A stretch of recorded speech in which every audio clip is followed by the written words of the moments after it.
So start from the beginning. All right, I'm so sorry about that. But it was 1987. 1987, great year. I'm tax partner in a CPA firm. I testified before Congress, written articles in national magazines. I mean, you couldn't ask for a better trajectory for a career. But I was also stupid in my late 20s. I was, we'll call it overextended and underfunded, or I had way too much debt.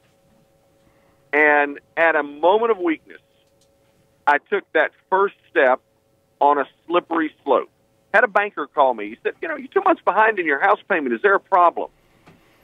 And, y'all, I didn't want to admit there was a problem. I didn't want to admit to the banker who sent me all kinds of business that there was an issue. So I kind of threw him off the scent, and I tried to find a quick solution.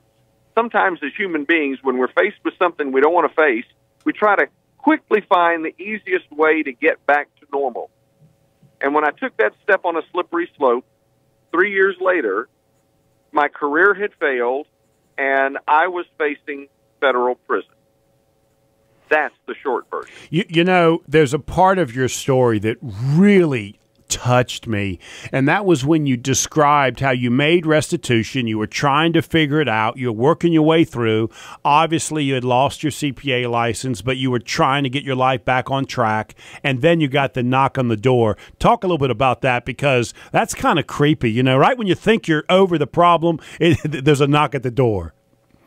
Well, sometimes in life, you know, you get hit by a 2x4 and you get it. Maybe it's a 4x4. Well, apparently, for me, it takes a little more. But you're absolutely right. You know, I went to the people that I had defrauded, and I told them I was a liar and a thief, and here's what had happened. And the question was simple: do you want your money back or me in prison? Because I can't pay you back if I'm in prison.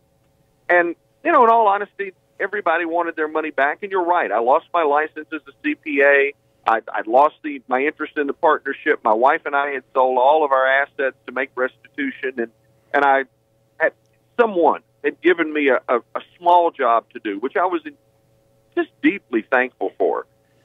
But the middle of 1991, when everything seemed to be getting back on track, get a knock on the door. Now, you know, in the South, when somebody calls you by your Christian name, you're in trouble. So when I opened that door and they said, "Are you Charles Gallagher?"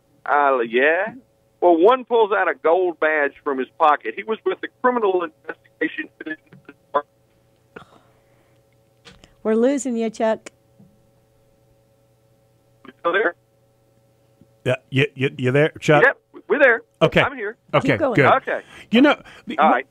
One of the things I'd like you to talk about is you describe this, and I want small business people to really hear this. It is that you put yourself, or your organization put you in a position or a opportunity that you were able to take advantage of that. Talk about that, because I want small business people to hear you do need processes and systems in place so that you're not because you distrust your employees, because you don't want to put them in that opportunity or that position that they may even consider doing something that you did. You know, you're absolutely right. And here's the thing. Well, wait a minute, Chuck, on this show we say exactly. Oh, exactly. There you go. There you go. I still want to say, ugh. I'm sorry. Go ahead. Well. Okay. I think that's what he said after they said, "Is your name Charles?" Yeah, that's right. Oops. Is your name Charles Gallagher? Then I said, oops. No, I'm Bernie Madoff. Oh, I'm sorry. No, I didn't do that either. Oh, that's a terrible comeback. Yeah, no kidding. Anyways, In talk any about event, opportunity. Let's go back to what you said, because you're absolutely right. There's three parts to what happened. There was a need. I had a need for money. There was an opportunity. I found a way to solve the need. And the third part is rationalization. You can't step on a three-legged stool with only two legs on it. So if you can rationalize your behavior, then somehow you can do something. Smart people will make dumb choices. And in a business, it's important to recognize that if you can remove opportunity, you eliminate functionally the ability of someone to do something wrong and put your business at risk. And you know, Chuck, when I listen to you say this, and because I've got a personal experience that I had a personal secretary steal about $20,000 from me back. Whoa. And honestly, I get it, right? I was afraid to put these systems and process in place because I didn't want her to think I did not trust her. But after hearing you, it really is helpful to her. If I would have put these systems and processes in place, it makes you feel more comfortable that opportunity is not even there. That's absolutely true. And look, let me be real clear. My partners had nothing to do with what I did. They didn't have anything to do with it. But I will say this. We were accountants. We knew what the systems were, and had we put a system in place that required 2 signatures on a check, I could never have taken that first step on the slippery slope. So you're right. When you put systems in place, it's not because of distrust. It's like driving down the interstate, and in the center median you have those little poles with a guy wire, and on the right you have the little grooves, the little rumble strip. Well, the state spends the money to do that, not because they just want to spend money. They want to keep people between the lines. They want to keep them safe.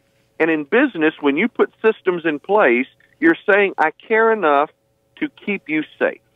Yeah, so you gave us one good example of a system, which is 2 signatures. What else can a business do to put some things in place so that people don't go down the slippery slope? Well, you know, Nicole, one of the things that most businesses are really afraid to do is to honestly look at their employees and recognize what's happening in their personal life. This is kind of a weird way to put this, but if you're standing in the middle of the I see where you're forest, going with that. Yeah. Yeah, if you're standing in the middle of the forest and you say, what's the tallest tree? You're all in it, you can't tell. Step away, because here's the thing. If a person has financial difficulties, if you've got an employee that's getting calls from creditors, they've got a financial problem. That doesn't mean they're bad people. What it does mean is they'll be tempted. Or if a person comes to work and, you know, if somebody comes to work and said, man, my wife left me yesterday and I don't know what I'm doing, there's a relationship problem. And I'm probably not 100% on my job and focus. Or if I come to work and say, wow, I just went to the doctor and I found out I've got prostate cancer. Now, I was diagnosed with prostate cancer when I was 47. And the truth of the matter is, for 9 or 10 months before treatment, I wasn't 100% focused. So if there's a financial problem, a relationship problem, or a health problem, it doesn't mean someone will do something wrong, but it does mean their life is out of balance and they will be tempted. Yeah, observe that and help them not be tempted. Chuck, we've got to take a break. Can you hang on till after the break? Absolutely. I want to continue to talk. Before we go to break, how can people reach you if they want to reach you and either buy your book or hear you speak? Easiest thing to do is chuckgallagher.com. Or if you want to call, because I get calls all the time, the number is 828-244-1400.